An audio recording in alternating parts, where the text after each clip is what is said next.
Heart beat season 3 ஓட episode 3 இது. Episode 2ல வந்து பாத்தீங்கன்னா ஒரு பொண்ணு வந்துட்டு ஒரு பொறுக்கிக்கு வந்து இது ட்ரீட்மெண்ட் பண்ற மாதிரி காட்டுறாங்க. சோ அந்த பொண்ணு என்ன சொல்றாங்க, எனக்கு இன்னொரு டாக்டர் ஹெல்ப் இல்லாம என்னால பண்ண முடியாது அப்படின்னு சொல்லிட்டு சொன்ன உடனே ஆராதனான்னு சொல்லிட்டு ஒரு புது கேரக்டர் காட்டுறாங்க. அந்த பொண்ணு பாத்தீங்கன்னா ரொம்ப டெரரான பொண்ணு மாதிரி இருக்கு. நம்ம ஆர்கே ஹாஸ்பிட்டலோட நம்ம ராக்கியோட சீனியர் டாக்டர் அந்த பொண்ணு கூட கோ டாக்டர் ஒர்க் பண்றாங்க. சோ அந்த பொண்ணு வந்துட்டு என்ன ஆச்சு அப்படின்னு சொல்லிட்டு கேக்குறாங்க. இது போல எனக்கு கண்ணை வச்சு மிரட்டுறாங்க அப்படின்னு. இதுக்கெல்லாம் ஏன் பயப்படுற அப்படின்னு சொல்லிட்டு அந்த பொறுக்கிக்கு டஃப் கொடுக்குற மாதிரி அந்த கண்ணை எடுத்து அந்த பொறுக்கி நெத்தி மேலே வைக்கிறாங்க.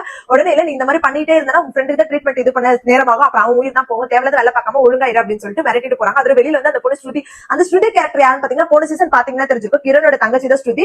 போன சீசன்ல அந்த பொண்ணு வந்து இந்த ஹாஸ்பிட்டல்ல சேர்ந்திருந்தாங்க. சோ அந்த பொண்ணு தான் இந்த சீசன்லயுமே கண்டினியூ பண்றாங்க. சோ அவங்க வந்து கேக்குறாங்க எப்படி இப்படி பயமே இல்லாம பண்றீங்க, எத்தனை சினிமாவோட பாத்துருக்கோம், அதுலதான் இதெல்லாம் பாக்குறேன், இதெல்லாம் ஒண்ணுமே கிடையாது அப்படின்னு சொல்லிட்டு அவங்க உள்ள போய் யோசிக்கிறாங்க. இதெல்லாம் நம்ம எப்படி கத்துக்கணும் அப்படின்னு பாத்தீங்கன்னா அவங்க அப்பா மூலமா கத்துக்காங்க. அவங்க அப்பா கேரக்டர் ஒருத்தர காட்டுறாங்க. அவர் வந்து பாத்தீங்கன்னா ஒரு வில்லன் மாதிரி காட்டிட்டு அவர்கிட்ட இருந்து இந்த பொண்ணு எல்லாத்தையும் கத்துக்கிறாங்க. இந்த பொண்ணு நல்ல கேரக்டர் தான் காட்டுறாங்க ஆராதனாவை. பட் ஆனா அந்த பொண்ணுக்குள்ள ஏதோ ஒரு கதை இருக்கு. அந்த கதை கண்டிப்பா இந்த சீசன்ல காட்டுவாங்க அப்படின்னு நினைக்கிறோம், பார்க்கலாம். சோ அடுத்து வந்து பாத்தீங்கன்னா அந்த பொண்ணு வந்துட்டு இதெல்லாமே அவங்க அப்பா மூலமா தான் கத்துக்குது. சோ அடுத்த சீன் வந்து பாத்தீங்கன்னா நம்ம ராக்கி கிட்ட போய் ஸ்ருதி சொல்றாங்க, இது போல வந்து இந்த மாதிரிலாம் நடந்தது அப்படின்னு. இந்த ஹாஸ்பிட்டல் வேற நிறைய நடக்கனால எவ்வளவு பாத்துருக்கா, ஒரு விஷயமே கிடையாது அப்படின்னு சொல்லிட்டு சொல்றாங்க. சோ அடுத்த சீன் வந்து பாத்தீங்கன்னா நம்ம ரீனா காட்டுறாங்க. ரீனா அந்த வெங்கடேசன் அவங்க அப்பா அப்புறமேட்டு விஜய் 3 பேரும் சாப்பிட்டு இருக்கும்போது அடுத்த ஃபியூச்சர் பிளான் என்ன அப்படின்னு கேட்கும்போது கல்யாணம் தான் அப்படின்னு. என்னவா அதுக்குள்ள என்ன தாத்தா வாக்குற நீ அப்படின்னு சொல்லிட்டு, நானா பரவாயில்ல உங்க அப்பா விஜய் அதுக்குள்ள தாத்தா வாக்குற அப்படின்னு. கல்யாணம் தான் சொல்றேன், எனக்கு சொல்றேன், எனக்கு கிடையாது, அப்பாக்கு தான் விஜய்க்கு தான் கல்யாணம் அப்படின்னு. எனக்கெல்லாம் வேணாம் அப்படின்னு. எதுக்கு வேணாம், எனக்கு அப்புறம் உங்களை யார் பாத்துப்பாங்க அப்படின்னு, என்ன பாத்துதான் நீ இருக்கே அப்படின்னு. காலம் முழுக்க உங்க கூட இருக்க முடியாது, நீங்க கண்டிப்பா கல்யாணம் பண்ணிதான் ஆகணும் அப்படின்னு. எனக்கு வேணாம் அப்படின்னு சொல்லிட்டு இல்லப்பா நீங்க பண்ணிதான் ஆகணும் அப்படின்னு சொல்லிட்டு ரீனா கன்வின்ஸ் பண்றாங்க.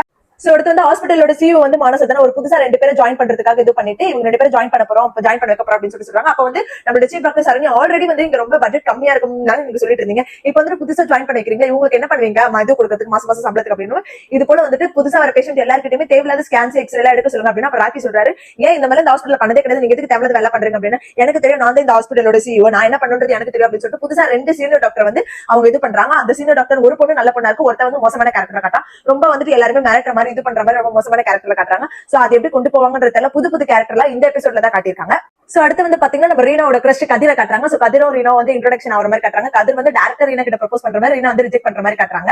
அடுத்து ரதியோட அப்பா வந்து விஜய் பாக்கிறதுக்காக வராரு. ரீனா கூட்டிட்டு போய் காட்டுறாங்க. ஏன்னா ரதி வந்துட்டு இவங்களே நினைச்சிட்டு இருக்கா, ரீனாவே நினைச்சிட்டு இருக்கான்றதுக்காக அவங்க பொண்ணுக்காக ஒரு பேச வந்துறாரு. உடனே விஜய் என்ன சொல்றாரு, அவ நிறைய பிரச்சனை தாண்டி இப்பதான் எந்த டிப்ரெஷனும் இல்லாம நார்மலா இருக்கா, தயவு செஞ்சு நீங்க எல்லாம் வந்து அவளை சாவடிச்சிடாதீங்க, ப்ளீஸ் இங்க இருந்து போங்க அப்படின்னு சொல்லிட்டு அவர் இது பண்றாரு. அடுத்த சீன் வந்து பாத்தீங்கன்னா இந்த டோட்டல் எபிசோட்லயுமே ரொம்ப சாமா ரொம்ப காமான ஒரு ஆளை காட்டிட்டாங்க. யாருன்னு பாத்தீங்கன்னா தேவ் ரதியோட ஹஸ்பண்ட் தான். அவர் வந்து காட்டுறாங்க, நீ ஏன் ரதி இந்த மாதிரி இருக்க, தயவு செஞ்சு அவங்களே வந்துட்டு சம்பந்தப்பட்டவங்க எல்லாத்தையும் மறந்துட்டு அவங்க வாழ்க்கை ஆரம்பிச்சிட்டாங்க, நீ தான் இன்னும் இதே நினைச்சிட்டு இருக்க, தயவு செஞ்சு அதுல இருந்து வெளியில வா, நம்ம பசங்களை பாரு, உன் பொண்ணு ரீனா பத்தி நீ கவலைப்படுறது எல்லாமே எனக்கு புரியுது, ஆனா நம்ம பசங்களை நீ பாக்கணும், நீ அவங்களும் உன் பசங்க தானே.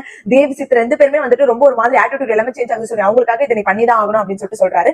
அடுத்த சீன் வந்து பாத்தீங்கன்னா நம்ம ரீனாவை கதிரையும் காட்டுறாங்க. ரீனா வந்துட்டு ஒரு பேஷண்ட் அட்டென்ட் பண்ண வராங்க. அந்த டைம்ல வந்து பாத்தீங்கன்னா அவங்களுக்கு வந்து தலை மயக்கம் அடிச்சு கீழே விழுறாங்க. சோ போன சீசன்ல வந்து பாத்தீங்கன்னா உங்களுக்கு ஆக்சிடென்ட் ஆகி அதை ரெக்கவர் ஆகிற மாதிரி காட்டினாங்க. ஆனா ரீனாக்கு ஏதோ ஒரு பெரிய பிரச்சனை இருக்கு அப்படின்றது வந்து இது இன்ட்டு மாதிரி கொடுத்திருக்காங்க. சோ நெக்ஸ்ட் எபிசோட்ல என்னன்றதை நான் உங்களுக்கு கிளியரா சொல்றேன்.